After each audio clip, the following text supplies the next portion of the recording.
Hola amigos de YouTube, les saluda Knuckles. Y les saluda su servidora Blaze. El día de hoy, continuaremos con la tan pedida, y esperada, segunda parte del iceberg de Venezuela. Así que pónganse cómodos, porque esto se va a poner bueno. Blaze, ¿me harías los honores? Por supuesto, Knuckles. Muy bien, sin más que agregar, comencemos.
Un bolívar valía igual que $1. Durante la dictadura del general Marcos Pérez Jiménez, Venezuela vivió la época de mayor crecimiento y prosperidad económica en toda su historia. Muchas empresas internacionales decidieron invertir en el país, al ver que el gobierno nacional les daría garantías para operar y trabajar tranquilamente. La riqueza que alcanzó Venezuela, en la década de 1950, la convirtió en un excelente destino para emigrar y conseguir trabajo para cualquier extranjero, ya fuera hispanoamericano o europeo. Debido a ello, en la actualidad, muchas personas afirman que el bolívar, en los años 50, tuvo el mismo valor de mercado que el dólar estadounidense. Algunos, incluso, aseguraban que llegó a valer más. Si bien, es cierto que Venezuela fue uno de los países con la economía más fuerte para la década de 1950, la realidad es que el bolívar nunca llegó a igualar al dólar, mucho menos superarlo. Según diversas fuentes de la época, el dólar mantuvo un valor constante de 3 bolívares durante toda la presidencia de Marcos Pérez Jiménez. Abajo en la descripción les dejaré un link donde podrán corroborarlo. La Constitución de 1999. Mediante una Asamblea Nacional Constituyente y 2 referendos, Hugo Chávez, quien había sido recientemente elegido presidente de la República, cambió la Constitución Nacional de Venezuela. Esto fue un antes y un después para el país, puesto que se realizaron cambios muy importantes, tales como reformar el poder legislativo, que pasó de ser un sistema bicameral a uno unicameral. Y el cambio del nombre oficial del Estado Nacional, pasando de ser República de Venezuela a República Bolivariana de Venezuela. Como dato extra, cabe agregar el cambio de la bandera y escudo nacional. Si bien, esto último ocurrió en el año 2006, fue un resultado indirecto de la Constituyente de 1999. La bandera de Venezuela se ha caracterizado por tener, generalmente, 7 estrellas, cada una representando a las 7 provincias de la Capitanía General de Venezuela, que se rebelaron contra la corona española en 1810. A partir del año 2006, se incluyó una 8ª estrella, que supuestamente representa a la provincia de Guayana, lo que actualmente vendría siendo parte de los estados Bolívar, Delta Amacuro, y el Esequibo. Mientras que el cambio en el escudo nacional, se vio reflejado en el caballo de Bolívar. Antes miraba hacia atrás, y ahora mira hacia adelante. Supuestamente, este cambio viene a significar que el caballo, y el país, están viendo hacia el futuro. El pingüino de Maracaibo. El 14 de febrero de 1955, Martín Pérez, el administrador del balneario de la playa Zuliamar, en la ciudad de Maracaibo, avistó a un raro animal en la costa, que resultó ser nada más y nada menos que un pingüino saltarrocas. La noticia del pingüino del lago de Maracaibo se regó por todo el país, mientras que los expertos determinaban cómo pudo llegar ante semejante distancia desde el Polo Sur hasta el Caribe. Al ver que el animal estaba en buenas condiciones de salud, fue trasladado al zoológico de Maracaibo, donde lo examinaron en el Instituto de Ciencias Naturales de Maracaibo. Allí, confirmaron que se trataba de un pingüino saltarrocas.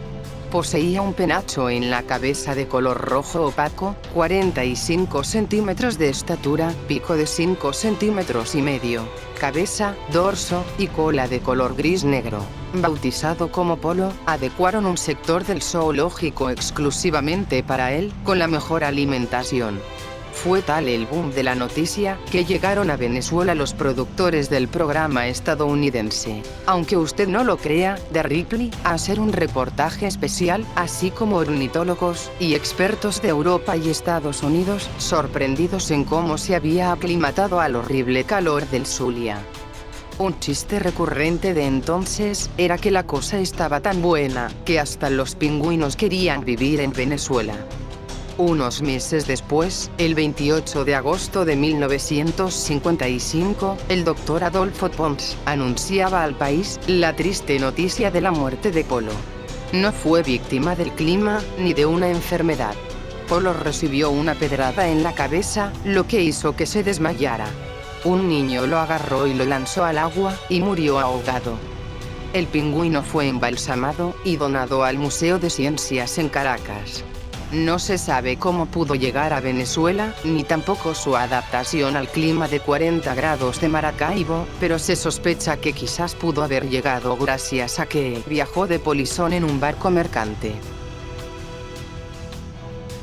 Las islas de Trinidad y Tobago pertenecieron a Venezuela. La provincia de Trinidad fue creada en el siglo XVI por los españoles, siendo su capital San José de Oruña.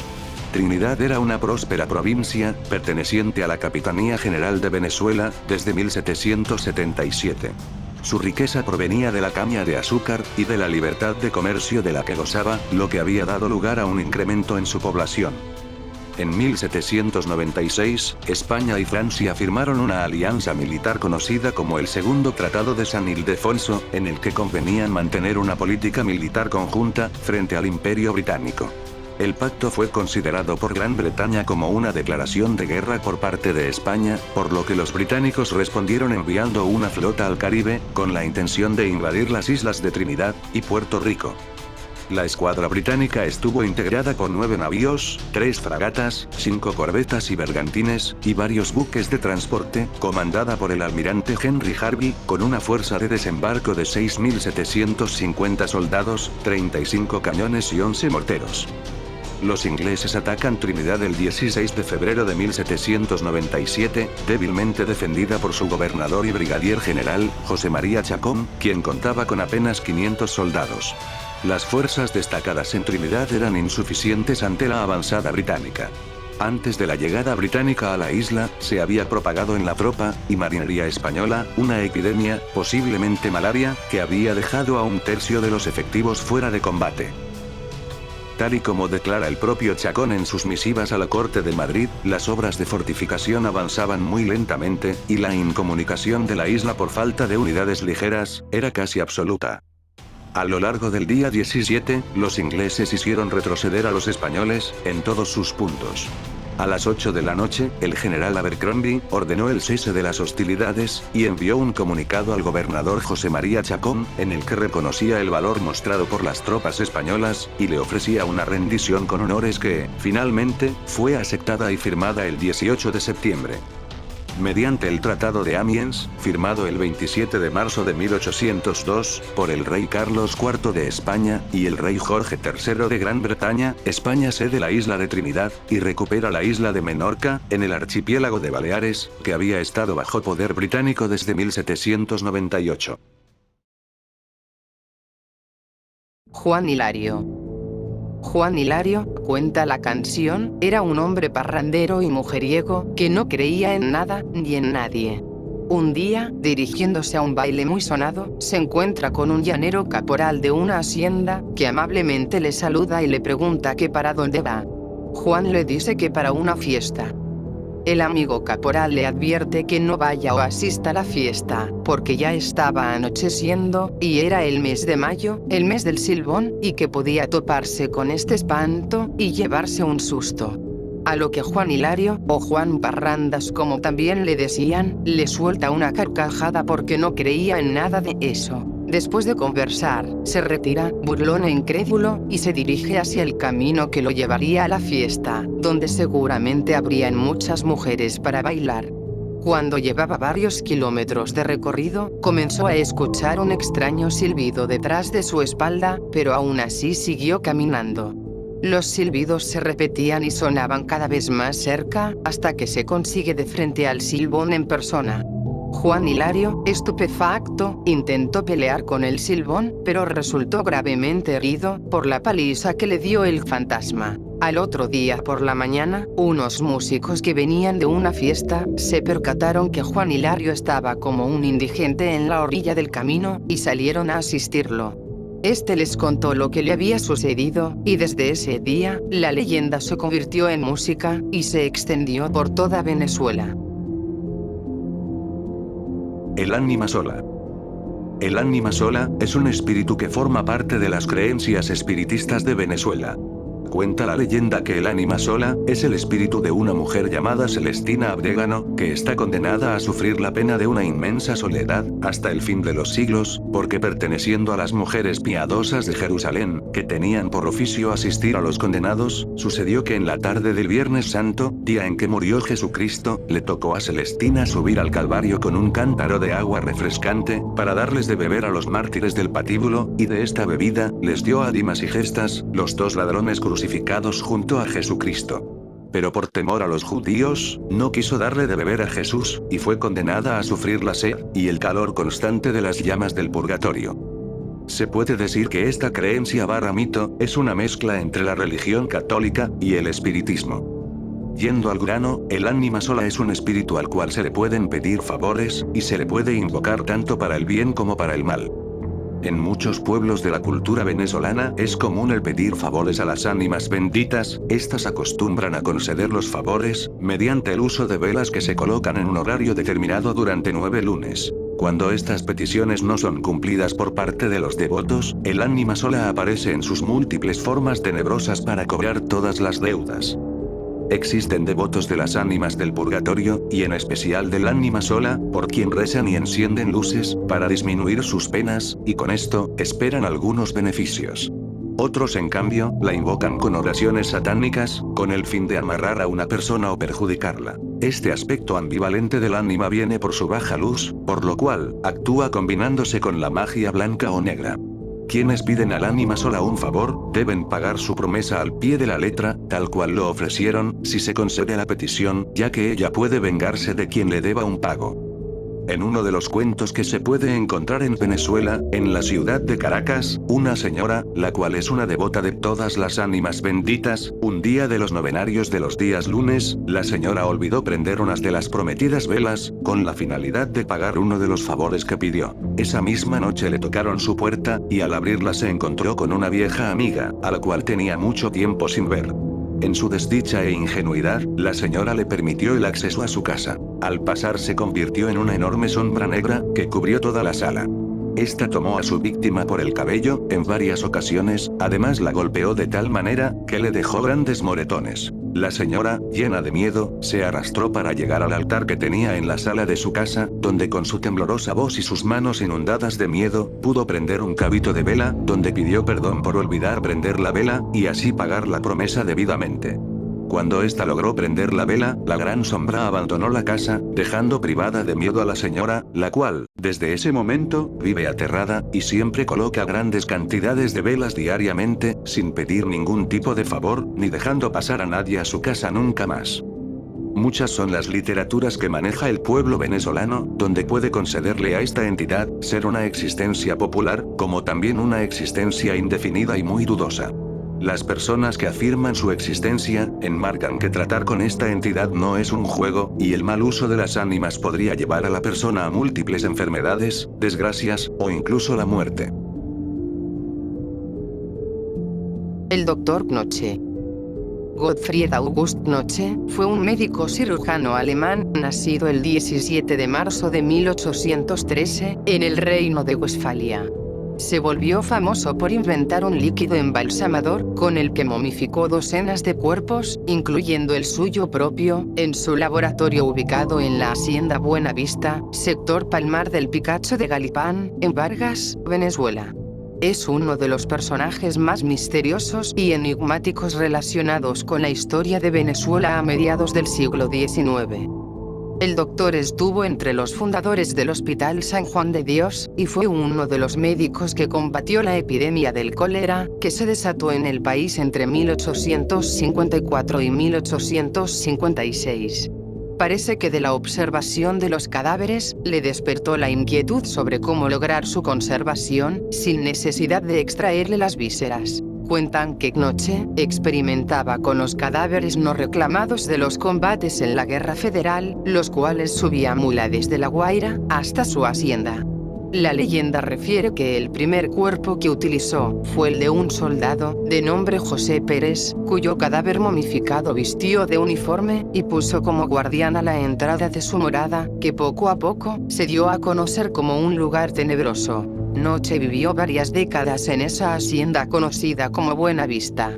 Allí, aparte de su residencia y su lugar de trabajo, construyó un mausoleo, donde ponía a descansar los cuerpos momificados, que eran resultado de sus experimentos y descubrimientos. Sus prácticas de embalsamamiento llegaron a oídos de la alta sociedad caraqueña, y sus servicios fueron requeridos por algunas familias ilustres de la capital. Célebre es el caso de los Lander, quienes quisieron que uno de sus miembros fuese embalsamado y dispuesto en una posición que lo hacía ver sentado en su escritorio, en ademán de escribir, y así estuvo durante muchos años, hasta que las autoridades exigieron que la momia fuera inhumada. También uno de los presidentes de Venezuela, Francisco Linares Alcántara, fallecido en circunstancias poco claras, recibió el mismo tratamiento antes de ser trasladado a su última morada, en el Panteón Nacional. El propio doctor dejó instrucciones para que, al momento de producirse su muerte, su cuerpo fuese también embalsamado y depositado en el mausoleo familiar. Su nicho estaba esperándolo, con su nombre tallado en el mármol, cuando ocurrió su deceso, el 2 de enero del año 1901. De su fórmula para lograr el embalsamamiento, sin necesidad de extraer las vísceras del cadáver, se sabe poco, salvo que en su composición entra el cloruro de aluminio. Pero los detalles sobre el compuesto no quedaron registrados, y con la muerte de Knoche, se perdieron para siempre. Las amantes de Jaime Lusinchi y Carlos Andrés Pérez. Jaime Lusinchi y Carlos Andrés Pérez fueron presidentes de Venezuela. Lusinchi ocupó el cargo entre 1984 y 1989. Mientras que Pérez lo hizo en 2 ocasiones, entre 1974 y 1979, y entre 1989 y 1993. Estos dos políticos tuvieron algo en común, más allá de pertenecer al mismo partido y ser unos corruptos, y eso fue su gusto por las mujeres. Blanca Ibáñez fue una secretaria que trabajó para el Partido Acción Democrática, donde conoció al entonces diputado Jaime Lusinchi. Tras esto, ambos se convirtieron en amantes, cosa que le permitió a Ibáñez progresar en el mundo de la política. Tras ser elegido presidente de la República, Lusinchi nombró a Ibáñez secretaria privada de la presidencia, un cargo nuevo, creado para ella. Después de su nombramiento, comenzó a tener una vida llena de lujos y joyas, algo que no ocultaba a la vista pública. Se dice que Lusinchi le permitió tener tanto poder a esta mujer, que hasta llegó a manipular a su antojo asignación de recursos, cargos, tráfico de influencias en obras, donaciones, e incluso se le llegó a acusar de influir en el tráfico de ascensos, en los altos mandos del poder militar. En mayo de 1986, una plaza pública de un barrio de Caracas fue llamada con su nombre. En septiembre de 1987, Ibáñez apareció tras la tragedia de El Limón, en Maracay, para llevar insumos a los damnificados. Iba vestida de uniforme militar, y se obligó a los presentes a rendirle honores militares, cosa que indignó de una manera importante al alto mando castrense. Este tipo de cosas abrieron heridas en la institucionalidad venezolana. A Ibáñez se le acusó muchas veces de tráfico de influencias para obras públicas, y desfalco a las arcas de Recadi. Fue uno de los momentos de mayores escándalos del poder público, previo a la llegada del chavismo, que perfeccionó la técnica creada en esos tiempos. Dada la presión de los medios y la opinión pública, en 1997 es llevada a juicio, pero fue tal su influencia dentro de los partidos políticos, que la absolvieron de todo cargo, y se escapó a Estados Unidos. La corrupción de Recadi se cuenta por más de $6.000 millones, de los cuales una parte importante pasó a las cuentas de la Secretaría Presidencial y amante del presidente, así como al grupo de seguidores de la cúpula del poder. Uno de los hombres de mayor confianza y protección de Blanca Ibáñez fue Henry Ramos Ayub, jefe de la fracción parlamentaria de Acción Democrática para el Congreso. Ayub llegó a defenderla a capa y espada de toda acusación. Carlos Andrés Pérez se casó en 1948 con su prima, Blanca Rodríguez, con la cual tuvo 6 hijos. A finales de la década de 1970, Carlos Andrés Pérez conoció a Cecilia Matos, cuando ésta era secretaria del Partido Acción Democrática, en el Congreso Nacional. Dicha relación sentimental fue controversial debido a persistentes rumores y acusaciones de corrupción y tráfico de influencias, que giraron en torno a la figura de Matos, tanto a finales del primer gobierno de Pérez, como durante su segundo mandato. El tren de vida lujoso y extravagante de Matos fue repetidamente presentado por la oposición política, como prueba irrefutable de las irregularidades administrativas y falta de honestidad del exmandatario, alegatos que Pérez siempre rechazó. Con Cecilia Matos, el presidente tuvo 2 hijas, a las cuales reconoció.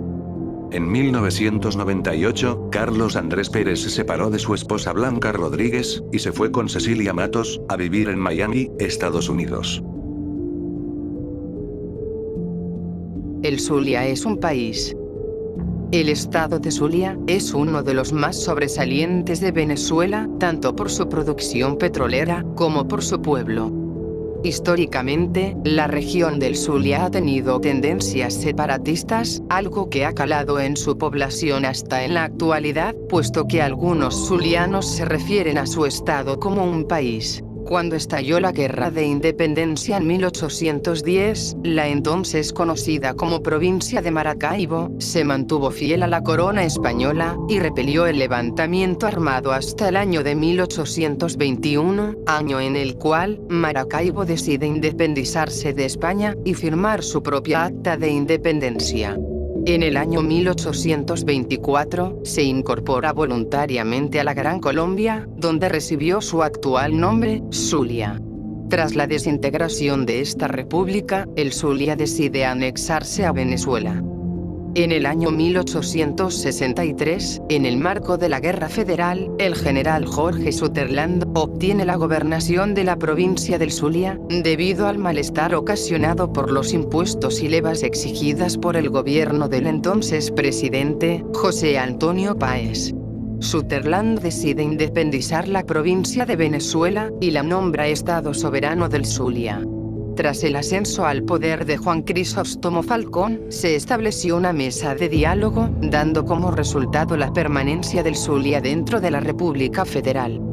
En 1866, los estados de Trujillo, Mérida y Táchira se incorporan al estado Zulia, bajo el mando del presidente del estado Jorge Sutherland, como Estado Soberano del Zulia, para exigir reivindicaciones del gobierno federal. Sutherland proclama la República del Zulia en rebelión contra la Revolución Azul. Venancio Pulgar derrota en batalla a Sutherland, quien termina en el exilio. El gran estado Zulia es dividido y reincorporado a Venezuela. En 1881, ante las presiones del estado Zulia por mayor autonomía, el presidente Antonio Guzmán Blanco decreta su unión con el estado Falcón, de esta forma, creando el estado Falcón Zulia. Acción que fue disuelta en 1890 por el presidente Raimundo Andueza Palacio.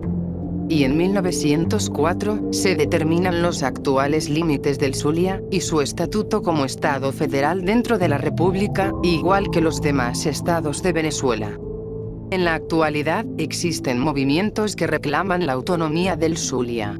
Sin embargo, no tienen ningún tipo de relevancia en la política.